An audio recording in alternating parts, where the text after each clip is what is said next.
Ain't got a dime to my name, what a terrible shame. Ho hum, ho ho hum. Just found a hole in my shoe and my stocking shows through. Ho hum, ho ho ho ho ho ho ho ho ho ho ho.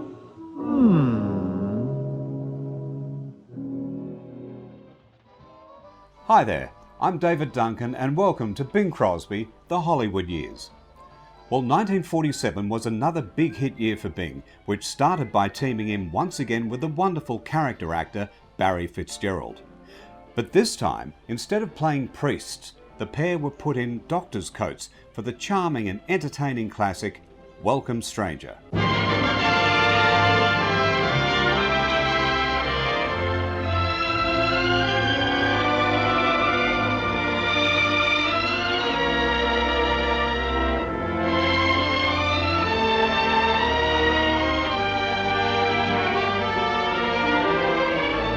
Welcome Stranger played on the same winning formula that was such a big hit in Going My Way.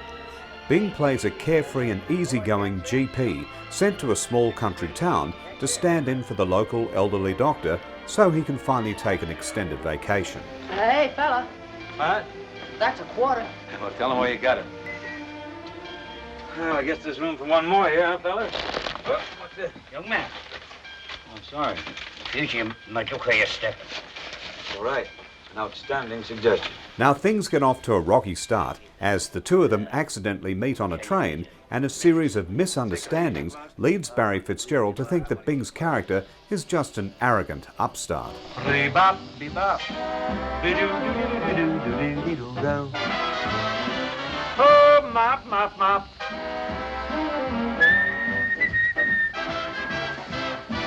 Smile right back at the sun, and you'll have a wonderful day. Smile right back at the sun, gloom will get out of your way. Just a cheerful expression, it's as easy as that. And you'll go walking on a great big welcome mat. Why don't you try it? Come in, Doctor. Welcome, Doctor. When he gets back to his hometown, he realizes that the arrogant upstart is to be his replacement, which causes the older doctor to question leaving his practice to someone he thinks is unsuitable for the job. It's not possible. To be honest, I wouldn't trust you with me dog. I find nothing to recommend you. Even your accent, the way you speak, it's disturbing to New England ears. Where did you acquire your Yankee accent? Now Joan Caulfield is cast as the local school teacher who's engaged to the town's pharmacist. You don't like me, do you? Hadn't thought much about it. Do most people? Like me? A fair percentage. I don't cheat at cards, pay my bills, and I never kicked a big dog in my entire life. She also takes an instant dislike to the younger doctor, and before long the whole town makes it known that he's not welcome. Good evening. Good evening. I'll give you a cash bonus if you stay. Say $10, say $5. You said 10. Did I? Yeah. All right, that's 10. No, Doctor. Town doesn't like me, and I don't like the town. I better get out today. Ready to pack it in and head back to the city, Bing is convinced to at least stay a couple of weeks until a more suitable replacement can be found. My heart is a hobo, loves to roam through fields of clover. Are you deliberately trying to scare away the fish? On the contrary. Best audience I ever had was an 8-pound trout. Oh, he loved boogie woogie. My heart is a hobo, loves to roam through fields of clover, hates to have to think things over, and though it's wrong, I string along. My heart is a hobo, loves to go out berry picking, hates to hear alarm clocks ticking, and though it's strange, I just can't change my heart. What happened? Now things take a sudden turn when the older doctor is stricken with a ruptured appendix. Let's get this wet coat off. We no more shake hands. He keeled over like he was kicked by a mule. Help me carry him in the office. No, I can walk. I'll help you. What is it? I don't know. Will you wait here? With no time to waste, Bing operates, and with the help of Joan Caulfield as a makeshift nurse, saves the old doctor's life.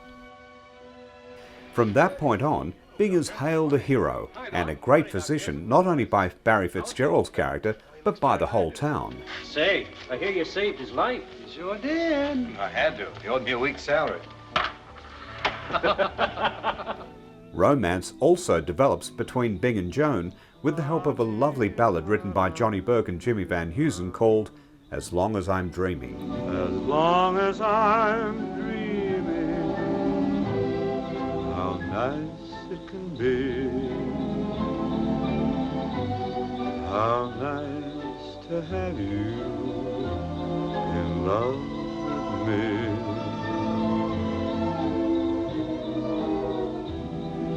If you never know I love you, still it works out fine.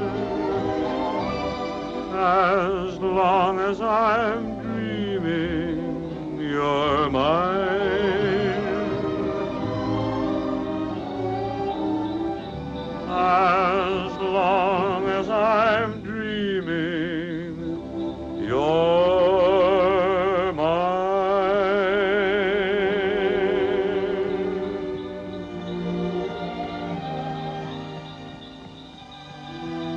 The doctor's as good as Frank Sinatra. Yes, and I can take your blood pressure at the same time. If you'll excuse me. Just a minute, Joe. It was a very touching little speech, Mr. Chesley.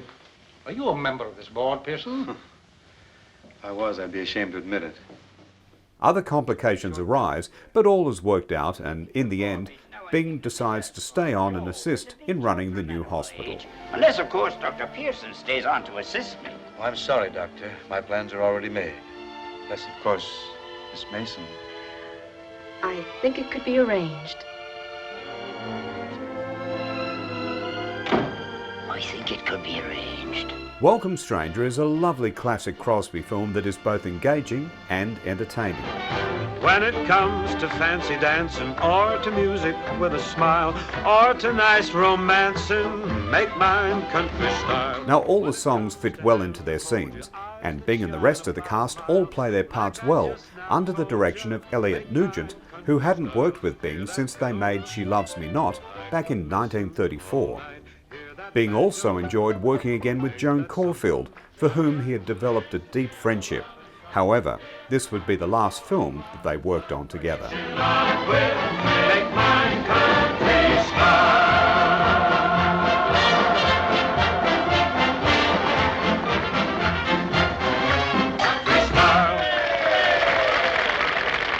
Now, upon release in August, Welcome Stranger made more than $6 million at the box office and was Bing's third most successful film of the 1940s after Bells of St. Mary's and Going My Way.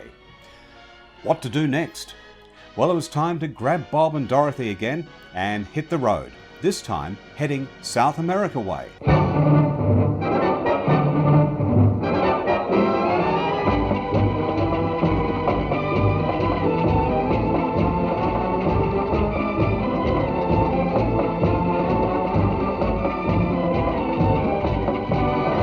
The Road to Rio is the fifth installment in this classic series and was the first where both Bing and Bob had a financial stake in the production.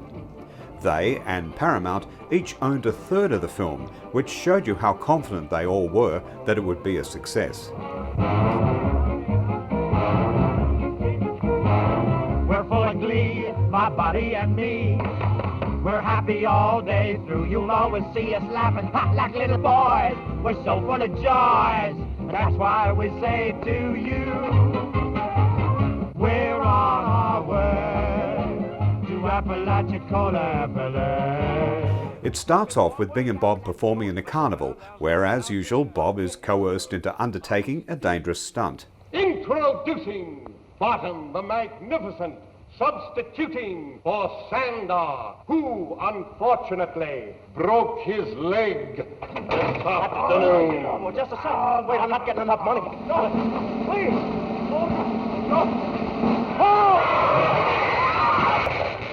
With similarities to the beginning of Road to Zanzibar, and even using some of the same film footage, the boys burn down the carnival and are forced to run and hide from the owners, eventually stowing away on a cruise liner bound for Rio. Queen of Brazil.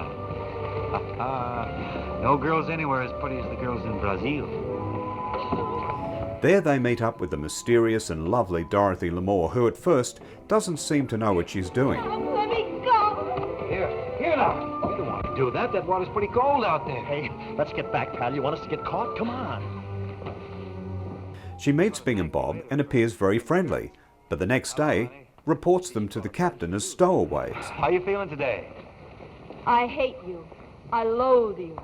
I despise you. You made a lot of progress last night. It's then revealed that her foster aunt has her under a spell by hypnotizing her with a rare jeweled necklace. I loathe them. I despise them.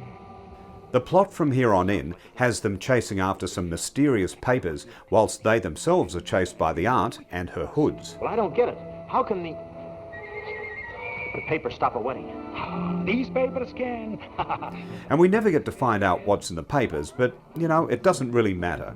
As with all the road films, it's about the journey, not the destination. Everybody here likes chicken cacciatore. Everybody here likes chicken cacciatore. And there's a few like chopped chicken liver. And there's a few like chopped chicken liver. The Road to Rio is a lot of fun and filled with some really good musical numbers written once again by Johnny Burke and Jimmy Van Heusen. Love is funny, or it's sad, or it's quiet, or it's mad. It's a good thing, or it's bad, but beautiful. And I'm thinking, if you were mine, I'd never let you go.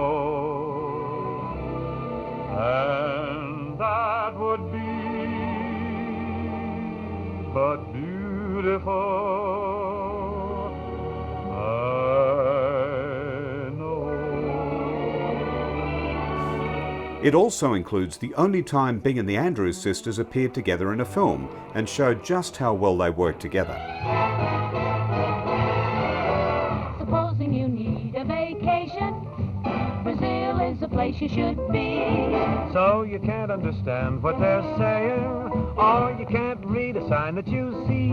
But you don't have to know the language. With the moon in the sky and a girl in your arms and a look in her eyes. You stop at the Copacabana with Sugarloaf Mountain in view. So the words on the menu mean nothing. You can't ask us so what to do. But you don't have to know the language. With the moon in the sky and a girl in your arms and a look in her eyes. Is that the good one? No, this one. This road film also is one of the few times that Bob ends up with Dorothy, but it's done in a very fun way and provides a great laugh to finish the film off. All the time I thought she was in love with me. Take it easy, honey. It doesn't figure. It doesn't figure at all. Oh, I might have known. Deep.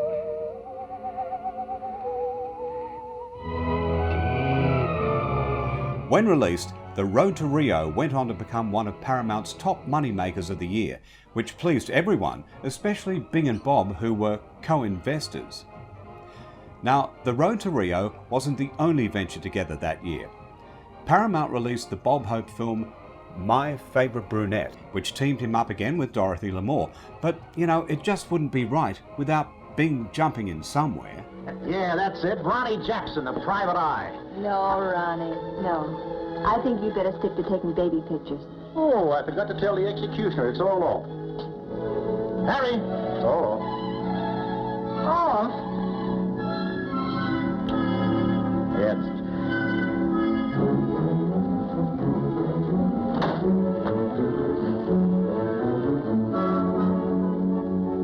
Well, he'll take any kind of a part.